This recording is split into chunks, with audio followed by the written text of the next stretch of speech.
In yesterday's episode of the Hit It Here podcast, Colton and I, in our final segment, we decided to do some would you rather trades. We took 3 teams, 2 players from each of those teams, and kind of said, would you rather trade for this guy or this guy if you're the Seattle Mariners? And the final one was between Ryan Mountcastle and Jordan Westburg of the Baltimore Orioles. And I was kind of saying how I think the logistics of acquiring Westburg might be a bit too complicated and that it'll just be easier and more likely to acquire Ryan Mountcastle when Colton hit me with this question. So let me ask you this scenario then.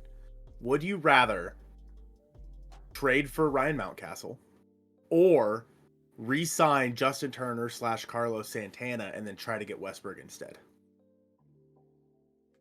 I think if you re-sign a first base, if you sign a first baseman in free agency for it could be lower than Turner and Santana. It could be Donovan Solano. Right? Mm-hmm. I would rather them sign Donovan Solano and try and acquire Jordan Westburg in some capacity. Now, this is a no-brainer. Of course, signing a free agent first baseman as a veteran backfill to be behind Luke Raley, similar to what they how they acquired Justin Turner. The 3 names that stand out are obviously Turner himself, Carlos Santana, and then I do say Donovan Solano. I think signing any one of those 3 guys does make a lot of sense, and going out and still acquiring Jordan Westburg, it's challenging, but it's possible.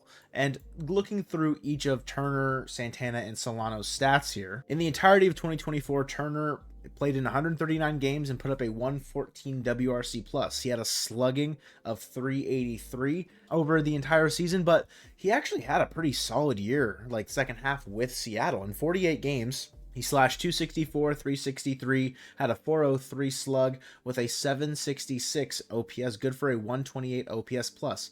It's not great defensively over at first base. Obviously, he's going to be 40, but there's a lot to like about Justin Turner as far as veteran presence, and he seemed like he liked being here quite a bit. So Turner back on a deal, 1-year deal, anywhere between 7 to I think 10 is the high watermark that I would pay, but I really don't think the Mariners will do that. I think Turner can get $10 million, but it might not be from Seattle. If he wants to come back for 7, that's great. But anywhere between 7 and 10, I'll be happy. Now, Santana is 2 years removed from his time in Seattle, and although it wasn't pretty a lot of the time, did play the majority of his 2022 season there in 79 games compared to 52 in Kansas City. Santana, his slash line's pretty bad. 192, 293, 400 with a 693 OPS. Good for a 101 OPS+. So a league average bat, but we know it was the clutch factor. The big home run in the wild card series against the Blue Jays, just time and time again coming up clutch. He hit 15 homers in those 79 games. A little under 1/3 of his hits. 15 of his 49 hits with Seattle were home runs. Dude was slugging the ball like nobody's business. Of course, he is entering his age 39 season, and in 2024 with Minnesota, he had a 109 OPS+, so better than the 2 previous years in 2022 and 2023, where he played in 150 games, a full healthy season pretty much for Santana, where he slashed 238, 328, 420 with a 749 OPS. If you want to bring Santana back, I'd give it a similar figure to Justin Turner. If he wants to come back, great, for anywhere between 6 to 7, 8, 9, 10, whatever. I think anywhere in that range is probably sound for Carlos Santana, and I would do it. I think that's a reasonable thing to kind of give a 1-year deal out for that, and the Mariners shouldn't really balk at that idea, in my opinion. The last guy up here is Donovan Solano, the one that's going to cost the least. He's not going to be playing much third base for you like he did with San Diego in 2024. Wasn't a ton, but still, he played 32 games where there was the majority of his playing time was at third base. I think he'll mainly be a first baseman for you, but this does provide a little bit more positional flexibility. Can play third, can play second, can play first, whereas Turner and Santana, you're really only putting them at first base or DH. And Donovan Solano, he's still a pure hitter. That's what he does. Dude just hits. It's not going to be a ton of slug, but you don't need it. You just need a guy that's going to get on base. He's not going to strike out a lot. In 2024 with San Diego, in 96 games, he hit 286, 343 with a 417 slug and a 760 OPS. Good for a 112 OPS+.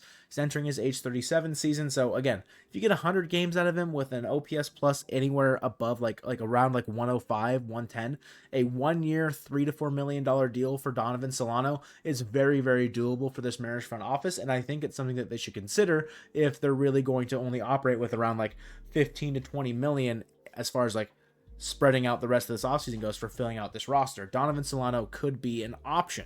But the tricky part is then acquiring Jordan Westburg. If you can get a third team to facilitate a very top-end pitcher in that situation, I think that would be the best way to do it.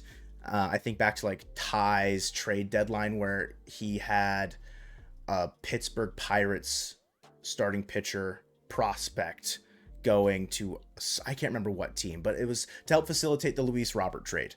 It was a Pirates top not Jared Jones. Doesn't matter. That's a guy that's already there. But someone to help facilitate the trade with the Orioles so you don't have to give up one of your top end pitchers and you help that other team out in some way. I think that would be how I would do it. But then the trade packages just get absolutely crazy.